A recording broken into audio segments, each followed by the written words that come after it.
Olá, boa tarde. A cerveja artesanal esteve na pauta da reunião da Comissão de Finanças e Tributação na manhã de hoje.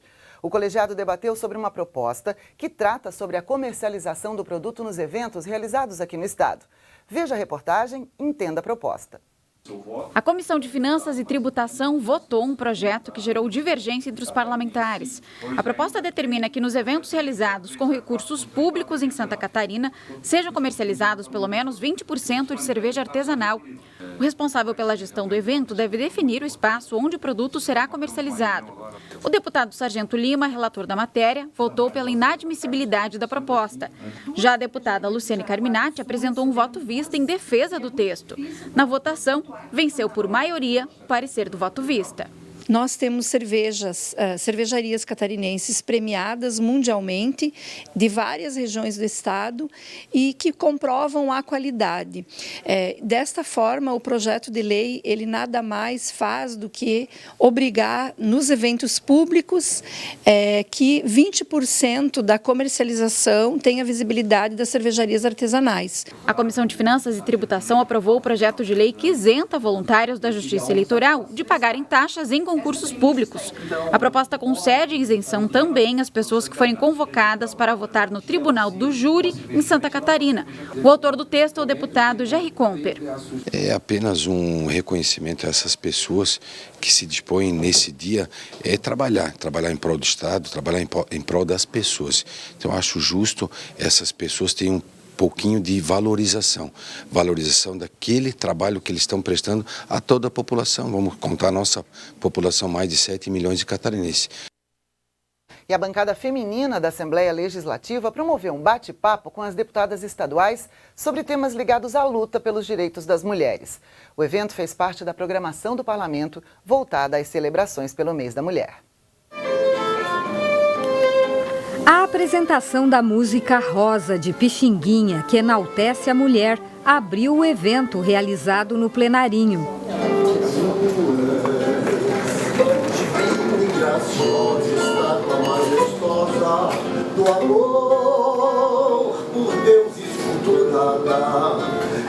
Em seguida, a jornalista Juliana German deu início ao bate-papo, que reuniu as deputadas estaduais Luciane Carminati, Ana Carolina, Paulinha, Marlene Fengler e Ada De Luca, coordenadora da bancada feminina, que organizou o debate para marcar o mês da mulher. Olha, eu acho que é um bate-papo que toda a sociedade tem interesse em saber o que as deputadas estão lutando, as suas bandeiras, né? E sempre no mês da mulher tem esse bate-papo, né? Das deputadas com o público que vier, né? Essa troca de experiências, ela é muito rica, né? Ela mostra exemplos de pessoas, de mulheres que tiveram a coragem de participar, né, de um processo eleitoral, enfim, ou que estão à frente de cargos importantes e que aí fazem a sua parte.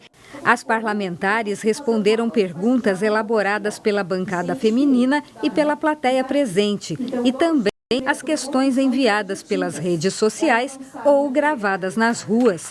Elas falaram sobre o desafio de conciliar a vida pessoal e profissional, o apoio que receberam da família para ingressar na política, sobre projetos de lei voltados para as mulheres, a preocupação com o feminicídio, entre outros temas. A gente precisa falar mais sobre isso, discutir questões de eliminação efetiva desses preconceitos que estão postos aí e que levam às condições mais dramáticas de violência para com as mulheres, né? Sempre é importante falar de mulher, de política para as mulheres, a gente dividir nossas ideias, dividir nossos problemas para achar alguma solução.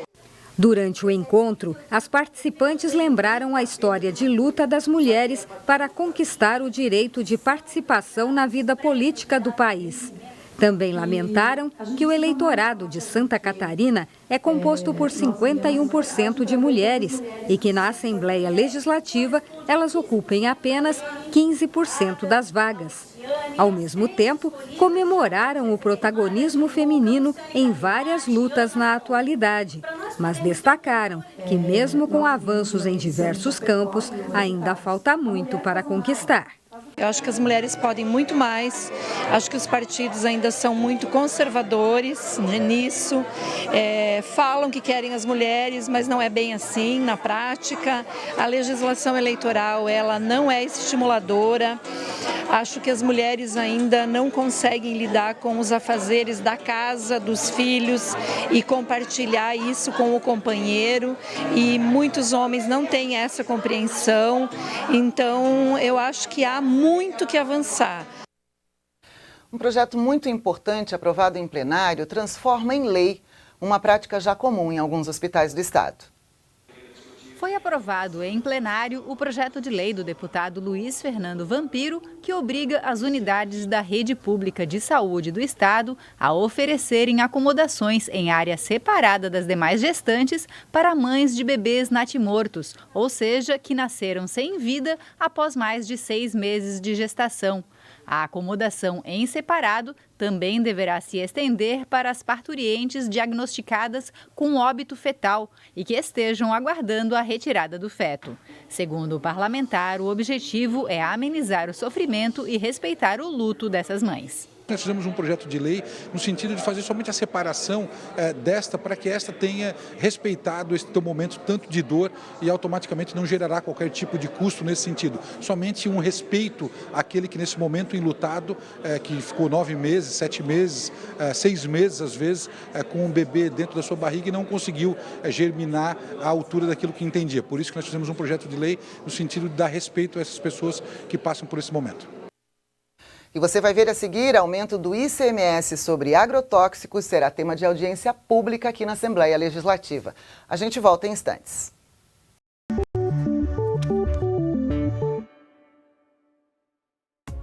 Olá, o Mulher em Foco dessa semana vai falar sobre a vida de uma mulher que mudou o rumo da história em 2 continentes, a heroína Anita Garibaldi.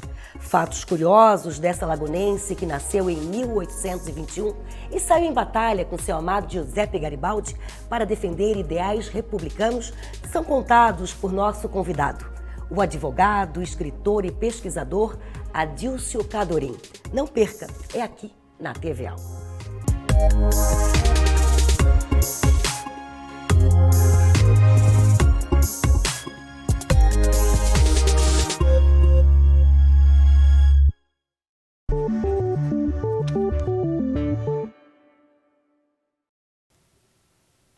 O presidente da Acaerte fez a leitura da mensagem anual sobre a radiodifusão em Santa Catarina. A leitura foi no plenário durante a sessão ordinária. O presidente da Associação Catarinense de Emissoras de Rádio e Televisão, Silvano Silva, esteve na Assembleia Legislativa para a leitura da mensagem anual.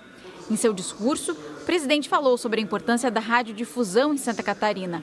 Em tempos de fake news e mídia online, a Acaerte destaca que informações de qualidade e credibilidade são fundamentais para a população. O movimento ele mostra a força do rádio de Santa Catarina, a força do Brasil, do rádio, mas principalmente aqui a nossa radiodifusão é exemplo para o Brasil de radiodifusão consciente, responsável, de radiodifusão e que cresce, né? Nós temos crescimento nos últimos 5 anos, tanto do rádio quanto da TV, e são os veículos de maior credibilidade, né, dentre todos. O rádio com 58% e a TV com 50% de credibilidade.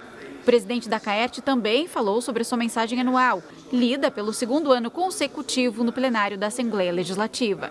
A mensagem da radiodifusão do bem, dessa radiodifusão que ela está comprometida com o dia a dia da sociedade, ela quer ver o crescimento da nossa sociedade de Santa Catarina, é um estado diferenciado, portanto a nossa radiodifusão também é diferenciada, uma radiodifusão que tem cara, que tem um endereço, né, que pode ser cobrada a qualquer momento, diferentemente da internet, né? E as próprias redes sociais e a internet feita pela marca da radiodifusão, ela é também diferenciada, ela tem esse carimbo de credibilidade. O presidente do parlamento, deputado Júlio Garcia, disse que a radiodifusão catarinense é conhecida por sua eficiência e competência, essenciais para uma sociedade bem informada em meio a tantas notícias falsas que se propagam diariamente. Quando se imaginou com o advento da televisão, que o rádio ia desaparecer. O rádio, pelo contrário, se fortaleceu e hoje é um instrumento muito forte de comunicação e, o que é mais importante de tudo, um instrumento de muita credibilidade. Então, acho que a mídia regional ela é fundamental porque ela consegue congregar todos os segmentos da sociedade. Nós que temos um estado com colonizações diferentes, que temos regiões completamente diferentes uma da outra, a mídia regional consegue captar tudo isso, né, e transmitir esse sentimento para a sociedade como um todo. O prazo para o início do tratamento do câncer na rede estadual de saúde de Santa Catarina pode cair para 30 dias a partir do diagnóstico da doença. O projeto de lei que estabelece esse novo prazo foi aprovado em plenário e agora segue para a sanção do governo do estado. Os parlamentares aprovaram em plenário o projeto de lei de autoria do deputado Valdir Cobalcini, que dispõe sobre o diagnóstico e tratamento das pessoas com câncer em Santa Catarina. Uma das principais alterações é o prazo para o início do tratamento após o diagnóstico. Atualmente, a legislação federal determina no máximo 60 dias e a proposta do deputado prevê um prazo máximo de 30 dias para o início do tratamento em Santa Catarina. Na verdade, há uma previsão legal de que, a partir do diagnóstico, o tratamento se inicia em 60 dias, o que não vem sendo cumprido, diga-se de passagem. E nós apresentamos esse projeto de lei para encurtar esse prazo, né? E para que o exame, o diagnóstico, seja feito de forma precoce, né? Que haja uma política estadual que se priorize tanto o diagnóstico quanto o tratamento. Hoje, infelizmente, muitas pessoas sequer conseguem iniciar o tratamento, seja quimioterapia ou seja radioterapia. A incerteza sobre reajuste de ICMS para agrotóxicos em Santa Catarina esteve em debate na sessão ordinária de ontem. Você pode conferir na reportagem. A questão da cobrança ou não de ICMS sobre os defensivos agrícolas em Santa Catarina voltou a ser assunto em plenário. A deputada Paulinha, líder do governo na Assembleia Legislativa, leu uma nota de esclarecimento publicada pelo gabinete do governador. Segundo a nota, o governo do estado não estuda nenhum projeto de aumento de imposto dos defensivos agrícolas. Em outro trecho, afirma que o governo busca e defende o consenso entre as unidades da federação, com o objetivo de estabelecer uma alíquota igualitária, promovendo a justa concorrência do agronegócio em todo o Brasil. E Santa Catarina defende é que as alíquotas sejam exatamente iguais para todo o território, para que a gente não perca competitividade. O governo tem consciência da importância do papel da agricultura familiar, do agronegócio no geral, para o nosso PIB, para o nosso estado. A nossa força produtiva vem da base da agricultura e o governo construiu esse conceito agora e manifestou publicamente qual é o seu ponto de vista. No plenário, vários deputados se manifestaram pedindo a manutenção da isenção na cobrança do ICMS sobre os defensivos agrícolas. Você pode, talvez, tributar de uma forma geral, se for a política a nível nacional. Mas nós temos que entender também que se tributar hoje, que a alíquota é 0, para ir para 17%, nós vamos ter um custo da safra maior. O custo da safra você tem que buscar na época do plantio, o financiamento da safra. Aonde está o dinheiro para incrementar esse financiamento? Vai custar mais. O produtor vai precisar de mais dinheiro para poder fazer a sua safra. Nós soubemos que para produzir o milho, para produzir a ração, que é usado na suinocultura, na avicultura, nós precisamos dos insumos agrícolas. E se nós aumentarmos a carga tributária, nós que já temos que comprar milho de outras regiões do país, porque não produzimos aqui o suficiente, nós vamos perder totalmente a sua competitividade. Atualmente, Santa Catarina não cobra ICMS sobre os defensivos agrícolas, mas o assunto está sendo discutido nacionalmente pelo Conselho Nacional de Política Fazendária, o CONFAS. Uma audiência pública sobre o assunto será realizada na Assembleia Legislativa nesta quarta-feira. O presidente do Parlamento, o deputado Júlio Garcia, também se manifestou e reforçou a importância do tema. Isso mexe com a economia de Santa Catarina. A Assembleia vai cumprir o seu papel, vai discutir, vai deliberar e não vai deixar acontecer aquilo que é ruim para Santa Catarina. Fico até surpreso que o governo não queira discutir esse assunto. É um assunto que tem que ser discutido. A Assembleia vai cumprir o seu papel. E está confirmada para daqui a pouco a audiência pública para discutir a manutenção da isenção da alíquota de ICMS sobre os defensivos agrícolas. O evento, que é promovido pelas comissões de Finanças e Tributação e de Agricultura e Política Rural, será no auditório Antonieta de Barros. O repórter Paulo César tem as informações. Boa tarde, Paulo César.